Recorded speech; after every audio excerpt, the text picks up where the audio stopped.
Antoine Robitaille. Écoute! Oui, j'écoute. J'en suis pas revenu de ce qu'il a dit. On est là pour aider. Ben, je trouve que oui. On veut aider. Je suis là pour aider. Ouais. OK. Les deux. Écoute! Antoine Robitaille. La rencontre. Robitaille du Trisac. Et en plus, Cybèle fait le ménage en studio. Là, elle ramasse tous les autres. Là. Yannick a mis le trouble dans le studio. Là, tout à coup, il faut tout ramasser les meubles puis ramasser les chaises. Elle n'arrête pas, cette femme-là. Elle n'arrête pas. C'est une vraie machine. Comment ça va, Antoine, à Québec, là, le déneigement? Ça va bien. Ça va bien à Québec, franchement, le déneigement.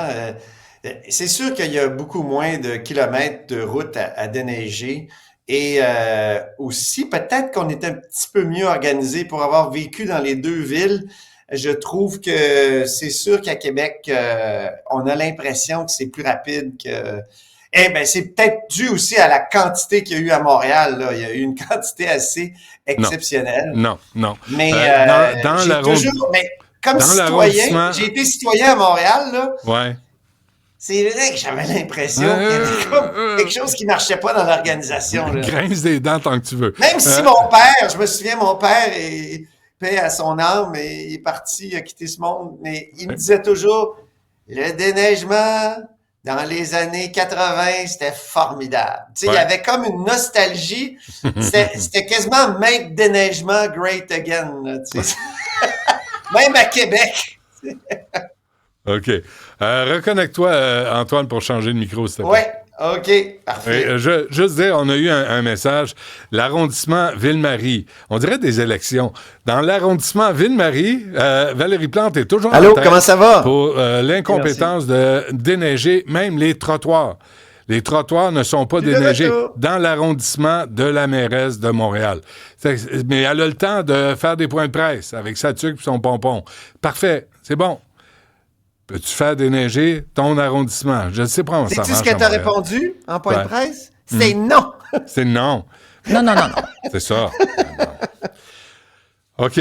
Service essentiel, Vic. Hey, non, mais j'ai entendu quoi? ton invité, là, sur Oui. les pistes cyclables. Moi, je trouve qu'il y a beaucoup d'exagération actuellement sur les pistes cyclables, même si je suis prêt à dire que, tu sais, mais il y a 800 millions, peut-être, là, je sais pas, j'ai pas vérifié. 800 millions. Dans les dernières années, mais c'est parce qu'il y avait un rattrapage aussi à faire, d'une part. D'autre part, quand ton invité dit c'est en faillite technique, cette affaire-là, le STM. les routes en général, je m'excuse, là.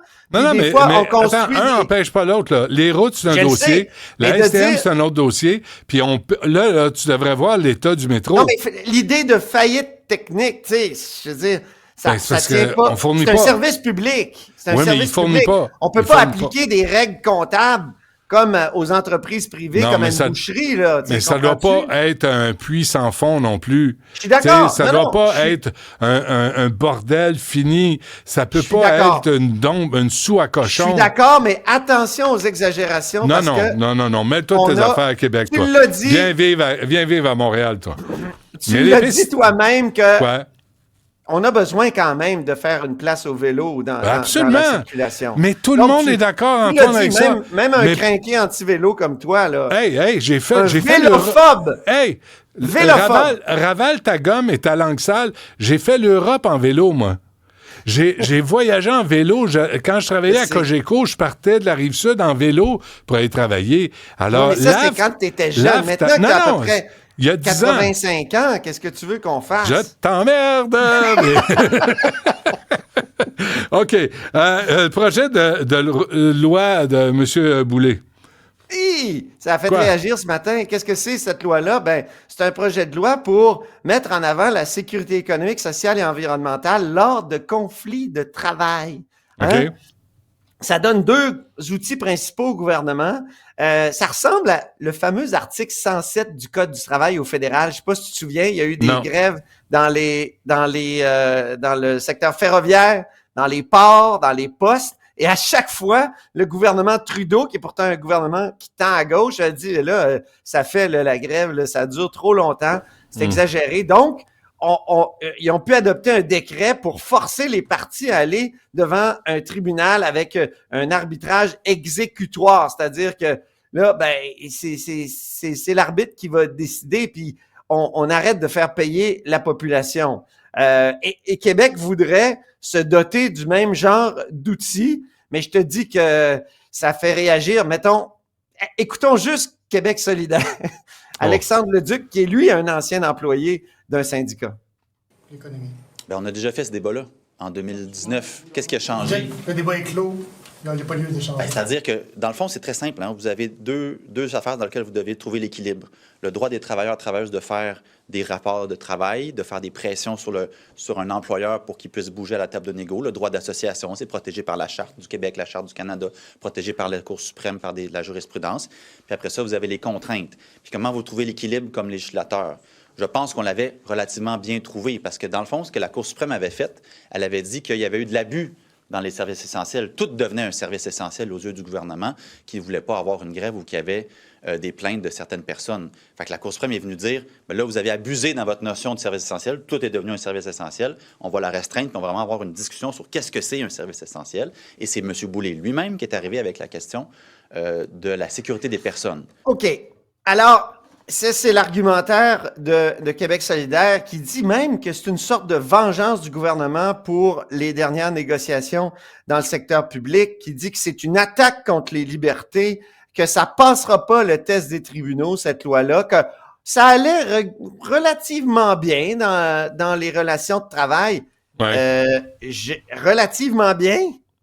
Je suis pas sûr. Parce que M. Leduc nous parle d'une période où tu avais un excès de la part des gouvernements et de l'État qui adoptaient des lois spéciales constamment et disaient, bon, un service essentiel, qui empêchait d'une certaine façon les syndicats de faire la grève. Mais là, la question qu'on doit se poser, c'est est-ce qu'on n'est pas rendu à l'autre extrême? C'est-à-dire que le droit de grève a été consacré par la Cour suprême et c'est constitutionnel, Benoît. Dans le jugement Saskatchewan en 2015, tout le monde parle du jugement Saskatchewan aujourd'hui. Je suis très érotisé. Ce jugement-là, il a dit que le droit de grève était un droit fondamental parce que ça fait partie, ça découle du droit d'association. En tout cas, moi, je comprends que le gouvernement écoute la population, dit là, les grèves à tout crin. Écoute, il y a quoi, 5 semaines d'écoles qui ont été perdues par les élèves qui avaient le malheur d'être dans des écoles FAE. Écoute, c'est quelque chose, là, ça a des effets dans les résultats de ces élèves-là. Mais moi, j'aimerais une chose, Antoine, tu sais, j'aimerais que le gouvernement, M. Boulay, s'attarde aussi à la fonction des syndicats. La FAE a dépensé 1 million en avocats coin-coin pour se battre contre la loi 21, mais n'avait pas de fonds de grève pour les enseignantes. Ça, Mélanie Hubert devrait être dehors sur le cul, sur le trottoir. L'autre affaire, la FTQ Construction, avec ce qui a été dénoncé par Bernard Gauthier, puis Éric Boisjoli, puis les parties, puis les gros lunchs, puis les verres de scotch à 55$, on n'a pas entendu parler. Comment se fait que ça n'a pas été sous enquête? Comment se fait que ça, c'est pas de l'abus? Puis si on revient à la FAE, là, c'est vrai que la FAE, ils sont partis en grève avec un très faible taux de participation. Ouais, les crinqués qui restaient en fin de soirée pour voter, parce que les autres avaient une vie. Il n'y avait pas de fonds de grève, comme tu l'as dit. Il y a quelqu'un qui m'écrit, il y a plus de règles pour les CA de syndics de condos que pour les syndicats de travailleurs. Je trouve que c'est une bonne ligne. C'est intéressant. OK, mais il faut comprendre ce que ça veut dire. Ben, tu sais comme c'est compliqué maintenant dans les condominiums? Non. Ah ben oui. Non, je ne sais pas. Tu me demandes si je sais, je te réponds non, je ne sais pas. C'est ça, c'est extrêmement compliqué. Il y a extrêmement de règles. Par exemple, tu sais, on se demande si un mandat de grève, ça devrait pas être soumis à certaines règles comme adopté à la double majorité. Des vrais votes. Des votes peut-être secrets. Je sais pas. Il y en a aussi, là. Il y en a aussi. Je dis pas que c'est toujours des votes à main levée, mais en tout cas, moi, ce que je considère, c'est que dans l'arrêt Saskatchewan aussi, tu avais des juges qui étaient dissidents, qui disaient ce qu'on est en train de faire, c'est ligoter le gouvernement. Le mot est utilisé par les juges, là, dont le juge Wagner, ligoter le gouvernement. Et là, on sent que le gouvernement veut justement se délier les mains, pouvoir dire parfois, ben, une grève ou un lockout a trop duré, on s'en va en arbitrage. Mhm. Donc, c'est pas parce qu'il y a eu un abus dans le passé des lois spéciales qu'on est mieux maintenant, comme dit Alexandre Leduc. Et peut-être que ce que le gouvernement essaie de faire, c'est rééquilibrer les choses. Mais on s'en va en arbitrage. On s'en va pas dans un goulag et être torturé parce qu'on a fait la grève. Exactement. On s'en va s'asseoir pour négocier comme du monde. Parce que Et on ça n'est peut plus à durer. l'époque des mineurs de Zola là, qui mouraient, Non, qui c'est faisaient la ça. grève parce qu'il y en a Exactement. plein qui mouraient. Exactement. Tu sais, c'est une autre époque pour ajuster, quoi. C'est Mario Dumont ce matin qui disait ça, pour ajuster 0,1 sur tu sais, ajouter ça sur les retraites, tu sais, ou, tu sais, Caroline. Ouais. Là, tu mets la population en otage, finalement. Ouais. Hey, sais-tu combien, je voulais te poker avec ça, pop. Combien mettent les élus fédéraux dans leur pension? Ah, je sais pas. J'ai trouvé ça, moi, la semaine passée, avant-hier, Ouais. 23 %. On paye 77 % du fonds de pension des élus libéraux, Bloc québécois inclus, mon ami. Ben oui, c'est ils n'ont sûr. même pas la décence de mettre la moitié dans le pot. Il faut qu'en plus de leur salaire, on leur mette 77 %. Ils peuvent bien venir nous faire la leçon. Bref. Une motion sur les batailles au hockey. Ça n'a pas passé, Benoît. C'est Enrico Ciccone qui a déposé cette motion. Il voulait que l'Assemblée nationale reconnaisse les effets néfastes et délétères de la violence et des bagarres dans le sport. On sait que hier, il y a eu un échange corsé entre Enrico Ciccone et François Legault. Oh, c'est François Legault. Enrico qui va gagner. Mais c'était un échange, c'était une bataille verbale. Ah, OK. Oui, M. Legault, dans une conférence de presse avant-hier, il a dit c'est peut-être une bonne idée, les batailles, quand tu veux venger un coup vicieux. Oui, il a dit ça, vraiment? dit ça. Oui, vraiment. Alors, Enrico Ciccone s'est levé en chambre, il a dit ça n'a pas de bon sens, là. Et là, moi, j'étais hier, justement, au Salon Rouge où avait lieu la période de questions. J'ai entendu M. Legault dire Hey, t'aurais même pas eu de carrière s'il n'y avait pas de bataille. Oh, sacramouille. J'ai trouvé que c'était vraiment un coup bas de la part Ça, du c'était un coup dans le ministre. jackstrap, ça. C'est ça, exactement. Moi, j'ai dit un coup bas, là. Tu vois, hein? Je police plus mon langage. Ouais, mais moi, mais c'est plus hockey. Et Ciccone, il était là, puis il regardait le premier ministre, puis il disait la tête. Ben oui. Parce que le premier ministre disait chez les mineurs, on peut comprendre là, qu'on interdise les bagarres, mais que, tu sais, dans des ligues de gros gars comme celle dont a fait partie Ciccone, ça va. Non, ça va pas. T'as des méchantes commotions cérébrales. Là. Ouais, et des problèmes graves et par Ciccone, la suite. il a voulu mettre ça sur la table ce matin. Il s'en est expliqué en point de presse. On peut l'écouter. Je comprends que le premier ministre, des fois, il parle plus vite qu'il pense, là, mais on va lui donner une autre chance là, de se rattraper puis de dire à notre jeunesse québécoise que se donner des coups de poing sur la gueule, là, c'est pas une bonne idée. Merci. Mais plus que ça, là, il y a des études qui confirment que les coups à la tête, ça s'accumule. Là. Tu sais, c'est exponentiel. Là. Tu sais, les commotions cérébrales, là, oui. les effets, c'est exponentiel.